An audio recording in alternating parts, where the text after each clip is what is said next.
What is going on, guys? This is Miasin. So today I wanted to show you guys my deck profile on a deck I think is really interesting because nobody's really talking about it, even though it does use the most popular engine by a long shot, which is the Snake Eye engine. But it's a different twist, and I think it can be very nice in the near future in case maybe something gets hit and you can't really play the deck the same way you used to before. This could be maybe the best way to play it moving forward, and even right now it could be pretty decent depending on how people want to play. And there are a lot of ways you can outplay your opponents with this because there's a lot of room for innovation. And even though I think this deck list is already pretty decent, there's a lot of ways to make it even better than it already is in case you're good at deck building and you're good with the Runic engine and also good with pure Snake Eyes. But yeah, anyways, before we move any further into this deck profile, I'd really appreciate if you could smash the like and subscribe button. Thank you so much, it really means the world to me. And now let's get right into it. Alright, so of course I'm playing two engines, right? The Snake Eyes and the Runic. The way I see this deck is I always prioritize the Snake Eye cards, well, I mean, you know, this engine, because it inherently plays through Nibiru. And the real kind of like conflicting that I had when I was playtesting was Divine Temple is an insane card and it's a field spell, and it kind of conflicts obviously with Runic Fountain. Divine Temple is the way you play through Nib, so if you have to replace it with Runic Fountain, then it might be a little hard to, you know, play through, I mean, Nibiru really, because the other hand traps you can kind of just always bait. You can bait a lot of hand traps using summoning the Hugin, like you can bait an Imperm, sometimes if your opponent doesn't necessarily know what deck you're playing. But the real beauty with the Runic engine is, well, first of all, you've got a lot of diversity in the form of cards that you can use to break your opponent's board, or just get you out of, like, miserable instances. So you got Freezing Curses, which can negate the effect of a monster. That's basically kind of like an Imperm, or rather a Forbidden Chalice. Does make you waste your battle phase, but you got so many ways of grinding on your opponent's turn that it doesn't really matter too much. You can still win without your battle phase. And then Flashing Fire destroys a special summon monster upon controls, so it can be nice against, again, things that would usually destroy this deck. So, for example, a random Vanity's Fiend, now we've got 6 ways of beating it. And then Runic Destruction, I mean, it's pretty much like a main deck Cosmic Cyclone almost, so I mean, it's an MST, doesn't banish. But it can still be very nice. Again, you see like a summon limit, you know what to do in order to beat it. So again, you can adapt yourself to like a slower playstyle, or you can play very fast with the Snake Eyes. And then we've got the Runic Tip, which is just a reinforcement of the army, searches anything. Runic Slumber, which is the worst one out of all of them, so that's the reason why I'm playing 15 Runic cards. There is a very good reason why I'm playing 15, by the way. So obviously we're trying to max out the amount of engine cards without having too much redundancy, because the Runic cards already give us extra consistency in the form of potential draws thanks to Runic Fountain. And we obviously have a lot of ways to get to Fountain, so 14 spell cards that can summon the Hugin. Hugin, again, only being a one-of, because I want to prioritize these Snake Eye cards, and I don't want my extra deck to only really have, you know, a bunch of Hugins, Garys, Sleipnirs, freaking Munin, and stuff like that. So I'm only really going with one Hugin and one Gary in the extra deck. Gary still being very good, because going second, you can go, okay, standby phase, main phase, battle phase, activate a Runic spell, then summon the Gary in attack, crash, and then destroy something. It can be like the worst Runic card, like a Slumber, and then you can still crash the Gary to like destroy like an Omni Negate that your opponent has. And these cards just being so flexible, just so good overall. Again, the big issue is no battle phase means less removal, but there are still ways to counter that.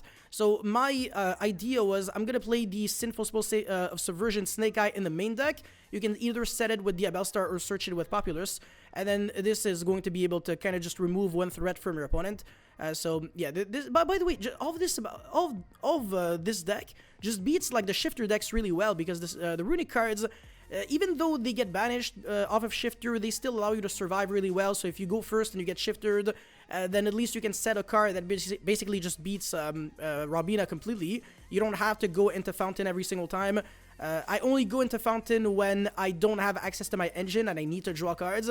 Otherwise, I like to use the Runic cards as just, I mean, extra kind of almost hand traps if I'm going first, and going second as board breakers. The two hand traps that I really am playing are Nibiru and Ash, because Nibiru is just the most powerful one, and Ash is the most generic one. And you can't really play Imperm in the main deck, at least not with the Runic cards, because then it's gonna clash. If you draw Imperm off of the Fountain on your opponent's turn, you're not gonna be able to use it. Valor, at least you can use. So I was on Valor before, but now, unfortunately, unfortunately I had to cut it. And again, the reason why I'm playing 15 runic cards exactly is because post game 1, you can do something really interesting, which would be a conversion to removing every single runic card in favor of some hand shops, actually, and some board breakers in order to pretty much ensure that you cannot lose in the against the mirror match. So yeah, you can do a swap smooth of 3 freezing curses, 3 tip, 3 destruction, 3 flashing fire, 2 slumber, and 1 fountain. For the 3 Veiler, 3 Imperm, double Mourner, 1 Magnamut, double Druisworm, the Baldric, and the 3 TTTs. TT can really be just anything. But yeah, for the consistency cards, of course, 3 Snake Eye Ash, 3 Bonfire, 3 Wanted, that makes sense. Wanted, kind of really nice in this deck, again, because of the draw 1. And I feel like Diabell Star is just, it's fine as a one-of. And then double Populace. And the Flamberge is also one of the big cards. I was kind of wondering, should I play 1 or 2? If you only play 1, playing through Nib is a little hard with the Divine Temple, because what are you really doing? Maybe a little less.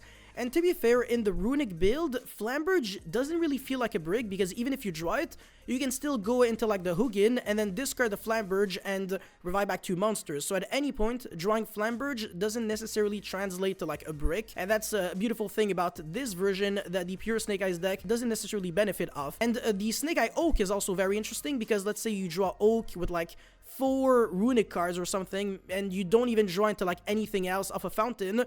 You can get rid of the Hugin with the Oak in order to summon the Ash and then search the Populace, and then play from there. So even Oak can be a 1-card starter in this deck. Like, Oak and any runic spell is full combo. That's kind of crazy when you think about it.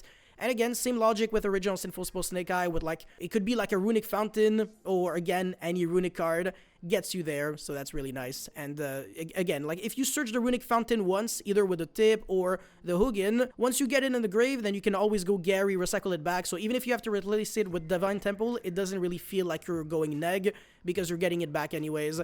So that's the one issue, again, playing field spells other than Runic Fountain in a runic based deck. But yeah, there's not much more to explain here in the main deck. I mean, this is like the quickest deck profile, for at least for the main deck. Now for the extra deck, it gets a little more interesting. So Typhon, usually I don't think this card's too good in pure Snake Eyes. I mean, in combo decks in general, because you don't want to stop yourself from summoning further.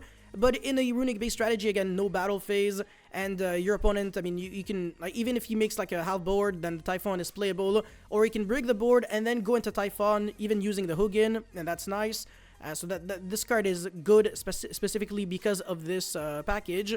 But I did witness PAX team at YCS Las Vegas playing this card anyways in the real pure Snake Eyes deck. So that was actually quite interesting. Again, 1 Hugin, 1 Gary, and then Appaloosa, obviously that makes sense. The Zealantis Raging Phoenix OTK, again, I am prioritizing the Snake Eye engine.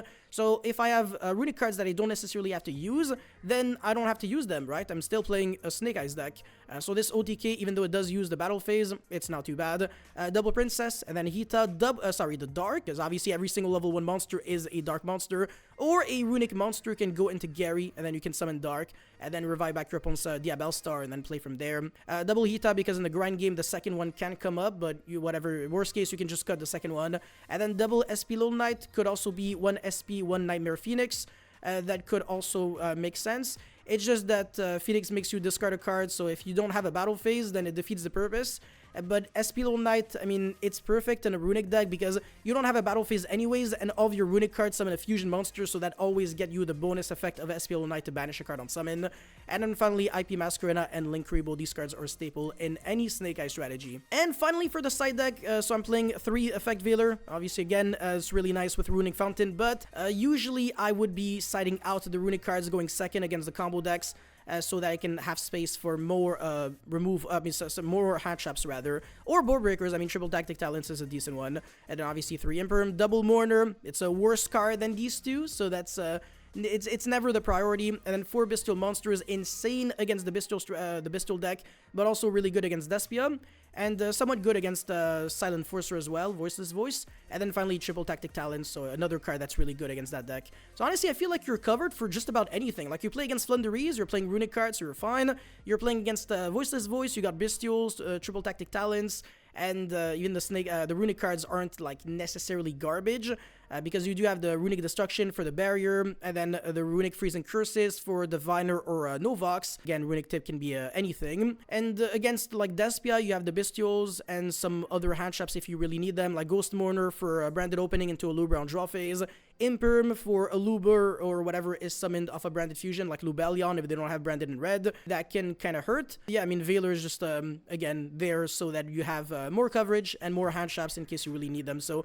6 hand traps in the main deck, and then 6, 8, 12 hand traps on the side, so we can go upwards of 20 hand traps, as well as some board breakers, so Subversion main deck again searchable, and it's nice removal because I do remember in the Runic Sprite deck, people were playing some unique cards in order to have some removal when you didn't have your battle phase, but in this deck, I mean, you can search them, so it's kind of like Gigantic into the Wind Up Kitten to bounce back a card, Populous into Subversion is pretty much the same, so it's a really fun deck, and I do recommend giving it a try, because there's nothing, you have nothing to lose, and it's really interesting, and again, in the future, this deck could be absolutely cracked. But yeah, that's pretty much it for this video, guys. Thank you so much for watching. Don't forget to like and subscribe, and I'll see you guys very soon. Peace.